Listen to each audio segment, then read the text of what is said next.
எல்லாருமே என்ன நெனச்சிட்டு இருக்காங்க அப்படின்னு பார்த்தீங்கன்னா, உண்மையான ரேணுகா இறந்துட்டாங்க அப்படின்ற மாரி சொல்லி, ஆனா கடைசியில இப்படிப்பட்ட ஒரு மிகப்பெரிய ட்விஸ்ட்ட குடுப்பாங்க அப்படின்னு யாருமே எதிர்பார்க்கவே இல்ல அப்படின்னு தான் சொல்லணும். அதாவது ரேணுகா இறந்துட்டாங்க அப்படின்ற மாரி நெனச்சு தான் உண்மையிலேயே எல்லாருமே பயங்கரமா கதறிட்டு இருந்தாங்க. அதுவும் இல்லாம கதிரேசன்லாம் ரொம்ப அழுதுட்டாரு அப்படின்னே சொல்லலாம். அதாவது இதுக்கு முன்னாடி ரேணுகா இறந்து போயிட்டாங்க அப்படின்ற மாரி தெரிஞ்சப்ப. ஆனா எந்த அளவுக்கு இவங்க எல்லாருமே ஃபீல் பண்ணாங்களோ, அத விட பல மடங்கு ரேணுகா திரும்ப வந்துட்டா அப்படின்ற மாரி சொல்லி சுடர கொண்டாட ஆரம்பிச்சாங்க.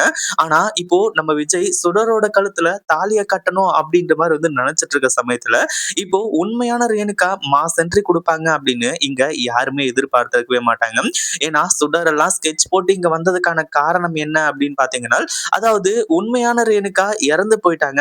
கதிரேசனோட பொண்ணு, மூத்த பொண்ணு இறந்து போயிட்டாங்க. அவங்கள மாதிரியே இருக்கிற சுடர வச்சு அடுத்தடுத்த விஷயங்கள் எல்லாத்தையுமே வந்து செய்யலாம் அப்படின்றதுக்காக தான் இங்க இந்த சுடர் இருந்துட்டு மாஸ் என்ட்ரி கொடுத்தா.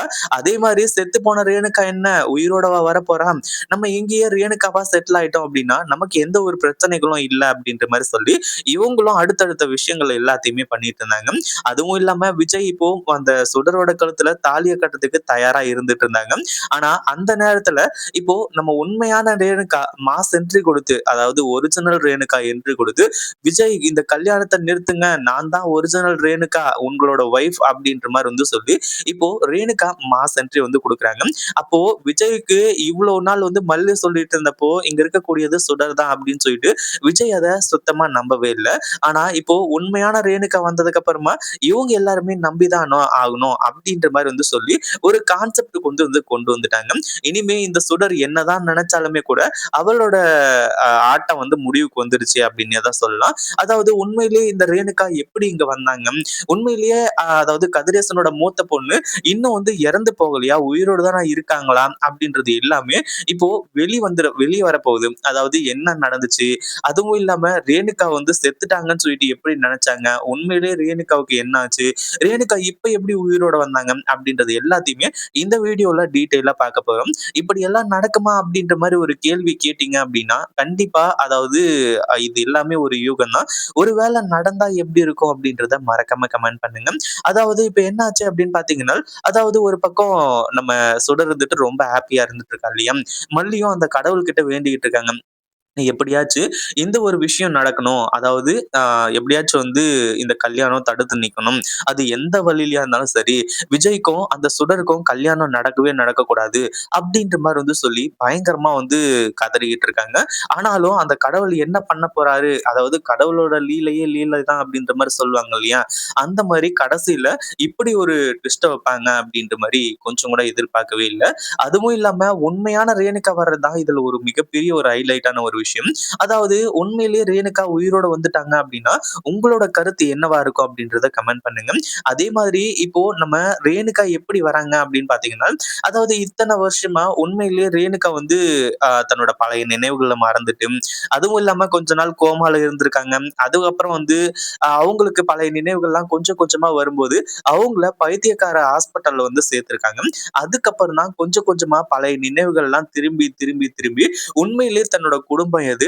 அதே மாதிரி தன்னோட புருஷன் யாரு? தன்னோட குழந்தை யாரு? தன்னோட அப்பா யாரு? தங்கச்சி யாரு? இப்படின்றது எல்லாத்தையுமே வந்து இப்போ நம்ம ரேணுகாவுக்கு தெரிய வந்திருக்கு. அதாவது உண்மையான ரேணுகாவுக்கு இங்க இருக்கக்கூடிய போலியான ரேணுகா, ரேணுகா மாதிரியே நடிச்சு விஜய அடையணும் அப்படின்ற மாரி நெனச்சவ, விஜயோட சொத்த அடையணும் அப்படிங்கிற மாரி நெனச்சவ. அதனால இனிமே இந்த சுடருக்கு இனிமே வ அதாவது இப்போ அந்த இவங்க இருக்காங்க இல்லையா? அதாவது போலியான ரேணுகா, இவங்களுக்கு இங்க இடமே இல்ல அப்படின்னு தான் சொல்லணும். இனிமே யார் நினைச்சாலும் சரி, யார் என்ன சொன்னாலும் சரி, இங்க இருக்கக்கூடிய எல்லாருமே ஒரு பெரிய விஷயத்த தெரிஞ்சுக்க தான் போறாங்க. அதுல எந்த ஒரு சந்தேகமும் கிடையாது. அதுவும் இல்லாம இப்ப எதுக்காக இந்த ரேணுகா இங்க என்ட்ரி குடுக்கணும் அப்படின்றது எல்லாருக்குமே மிகப்பெரிய ஒரு டவுட்டா இருக்கும். அதாவது இப்போ நம்ம ஒரிஜினல் ரேணுகா இருந்துட்டு ஒரு ஹாஸ்பிட்டல்ல இருந்து தப்பிச்சு வந்துடுறாங்க. அதாவது தன்னோட பழைய நினைவுகள்லாம் வந்துட்டு உண்மையிலேயே தன்னோட வீடு எங்க இருக்கு, என்ன ஏது அப்படிங்கிறது எல்லாமே தெரிஞ்சுக்கிட்டு தான் வராங்க. அதே மாதிரி இங்க ஒரு கோவில்ல தான் வந்து முதல்ல வந்து ஒளியிறாங்க. அதாவது இந்த மாரி யாராச்சும் வந்து புடிச்சுட்டா என்ன பண்றது? அப்படி இப்படிங்கிற மாரி சொல்லி அதுக்கப்புறம் தான் இங்க நம்ம விஜய், அடுத்ததா வந்து கதிரேசன், நிஷா இவங்க எல்லாருமே இருக்கிறத பார்க்குறாங்க. ஏன்னா, அதாவது இதுவரைக்கும் வந்து ரேணுகாவுக்கு பழைய நினைவுகள் இல்லாம இருந்துட்டு இருந்துச்சு. இப்போ பழைய நினைவுகள் வந்துருச்சு. தன்னோட அப்பா யாரு? தன்னோட தங்கச்சி யாரு? அப்படின்றது எல்லாமே தெரியும். இப்போ அவங்க எல்லாரையுமே பார்த்துட்டு, இங்க வந்து பார்க்கும்போது தான், அங்க இருக்கக்கூடிய உண்மையான ரேணுகாவ பார்க்க ஆரம்பிச்சுறாங்க. அதாவது இந்த போலியான ரேணுகாவ பார்க்க ஆரம்பிச்சுறாங்க. அதாவது விஜய் வந்து வேற ஒரு பொண்ணோட கழுத்துல தாலிய கட்டப் போறாராம் அப்படின்ற ஒரு அதிர்ச்சியில தான் முதல்ல கிட்ட வந்தாங்க. அதுக்கப்புறம் தான் இப்போ ரேணுகா இருந்துட்டு கல்யாணத்த தடுத்து நிறுத்துறாங்க. "கல்யாணத்த நிறுத்துங்க. நான் தான் உங்களோட ரேணுகா விஜய்" அப்படின்ற மாரி சொல்லி பயங்கரமா கதறி அழுறாங்க. ஒரு பக்கம் விஜய்க்கு செம்ம ஷாக்கு. ஏன்னா, இங்க பக்கத்திலேயே வந்து ரேணுகா இருந்துட்டு இருக்கா. அதாவது ரேணுகா மாதிரியே உருவத்துல இருக்கக்கூடிய சுடரு. அப்படி இருக்கும்போது, அங்க இருக்கிறது யாரு அப்படின்ற மாரி ஒரு மிகப்பெரிய அதிர்ச்சி ஆயிடுச்சு. அதுக்கப்புறம் தான் விஜய்க்கு எல்லா உண்மையுமே புரிய வருது. அந்த மாலைய தூக்கி வீசிட்டு குடுகுடுன்னு ஓடி போய் ரேணுகாவ கட்டி புடிச்சு கதறி அழ ஆரம்பிச்சுறாங்க. இந்த மாரி ஒரு சிச்சுவேஷன் வந்துச்சு அப்படின்னா, உண்மையிலேயே வேற லெவல்ல இருக்கும். ஏன்னா, இந்த சுடரோட ரகசியங்கள சொல்றது, அது மட்டும் இல்லாம அவங்களோட சுயரூபத்த வெளிய கொண்டு வர்றது, ஆதாரங்களோட நிரூபிக்கிறது, இது எல்லாமே இந்த சுடருக்கு நார்மலான ஒரு அதிர்ச்சி தான். அதாவது இவ என்னைக்கா இருந்தாலும் ஜெயிலுக்கு போய் தான் தீரணும். வேற வழியே கிடையாது. இதுக்கு மேல என்ன நடந்தாலும் சரி, ஏது நடந்தாலும் சரி, இந்த சுடரால தப்பிக்க முடியாது. அதே மாதிரி உண்மையான ரேணுகா வந்ததுக்கு அப்புறம் தான் விஜயோட மனசுக்குள்ள பட்டாம்பூச்சி பறக்க ஆரம்பிச்சிருச்சு.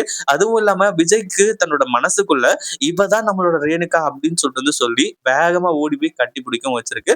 அப்படி இருக்கும்போது இப்போ எல்லாருக்குமே உண்மை தெரிய வந்துரும். இத பத்தி நீங்க என்ன நினைக்கிறீங்க? அந்த வீடியோ புடிச்சிருந்தா லைக் பண்ணுங்க, ஷேர் பண்ணுங்க. இப்பதான் நம்ம சேனலுக்கு ஃபர்ஸ்ட் டைம் வரீங்க அப்படின்னா, கீழ இருக்க சப்ஸ்கிரைப் பட்டன பிரஸ் பண்ணிக்கோங்க.